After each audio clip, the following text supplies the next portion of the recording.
कक्षा 12वीं गणित संबंध एवं फलन के बारे में पढ़ते हैं यहाँ पर। तो संबंध जो होते हैं ये कितने प्रकार के होते हैं, पहले हमको ये पता होना चाहिए कौन कौन सा संबंध होता है जिससे संबंधित जो 12वीं कक्षा में है एनसीईआरटी कोर्स में जो है उसमें जो पहला प्रश्नावली है संबंध से संबंधित प्रश्न दिया उसको हल कैसे किया जाता है। तो पहले संबंध क्या होता है, किस किस प्रकार के संबंध होते हैं, हम पहले इसके बारे में पढ़ते हैं। तो सबसे पहले हम देखते हैं स्वतुल्य संबंध।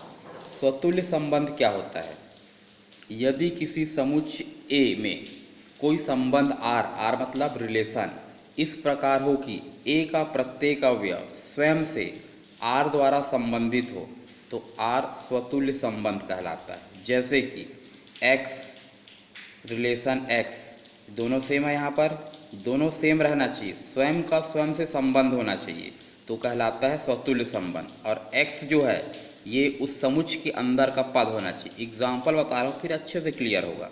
यदि ए का मान दिया 1 2 3 और रिलेशन इसमें दिया हुआ है, इसका रिलेशन बताया गया है, एक का संबंध एक से है, दो का संबंध दो से है, तीन का संबंध तीन से है, तो इस स्थिति में आर जो है ये स्वतुल्य होगा क्योंकि खुद का खुद से यहाँ पर संबंध है।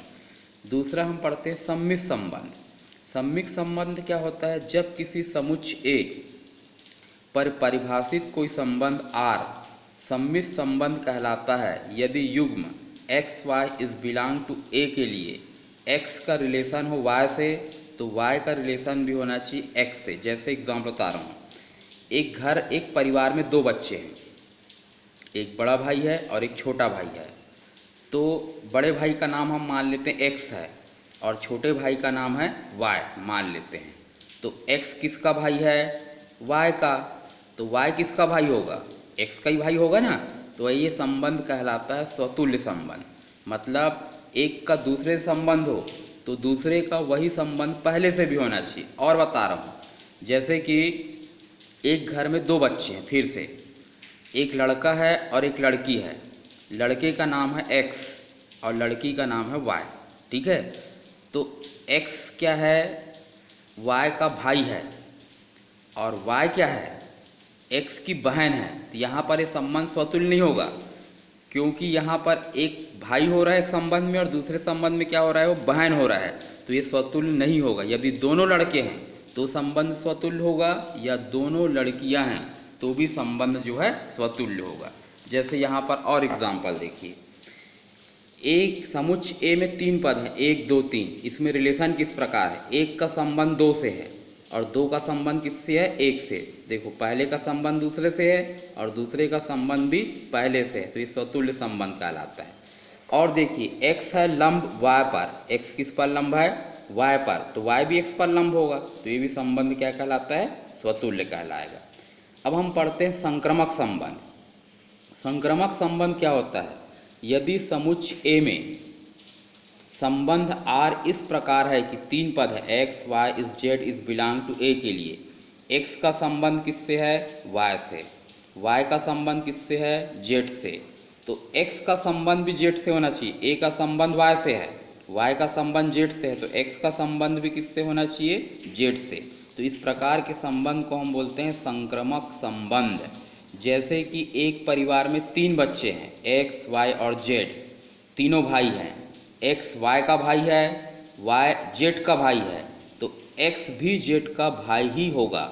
तो ऐसे संबंध को हम बोलते हैं संक्रामक संबंध। ध्यान दीजिए यहाँ पर स्वतुल्य संबंध में एक पद होगा, सम्मित संबंध में कितने पद होंगे, 2, और संक्रामक संबंध में कितने पद होते हैं, 3।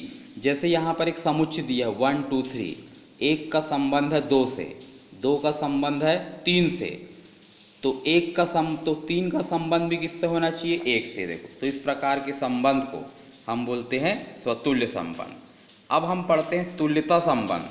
समुच्चय ए में संबंध आर तुल्यता संबंध कहलाएगा यदि संबंध आर स्वतुल्य हो, सम्मित हो और संक्रामक हो। मतलब कोई संबंध स्वतुल्य, सम्मित और संक्रामक तीनों यदि होता है तो संबंध कहलाता है तुल्यता संबंध, ठीक है। तो देख लो यहाँ पर बताया था, नोट देखिए, स्वतुल्य संबंध में एक जैसे दो पद होने चाहिए, सम्मिश्र संबंध में दो अलग अलग पद होने चाहिए जो एक दूसरे से रिलेटेड हो। संक्रामक संबंध में तीन विभिन्न पद होना चाहिए जिसमें पहले का संबंध दूसरे से, दूसरे का संबंध तीसरे से हो। तो पहले का संबंध भी किससे होना चाहिए?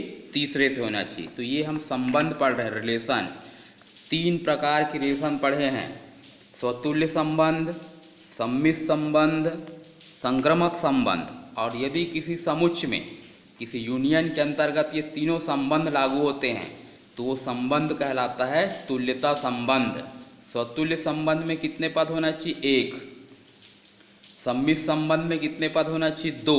और एक का रिलेशन होना चाहिए दूसरे से।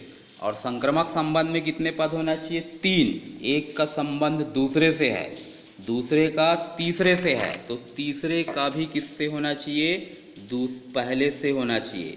तो इस प्रकार के संबंध को हम बोलते हैं सम्मिश्र संबंध। और ये तीनों यदि संबंध लागू होते हैं किसी फलन में तो कहलाता है वो संक्रामक संबंध।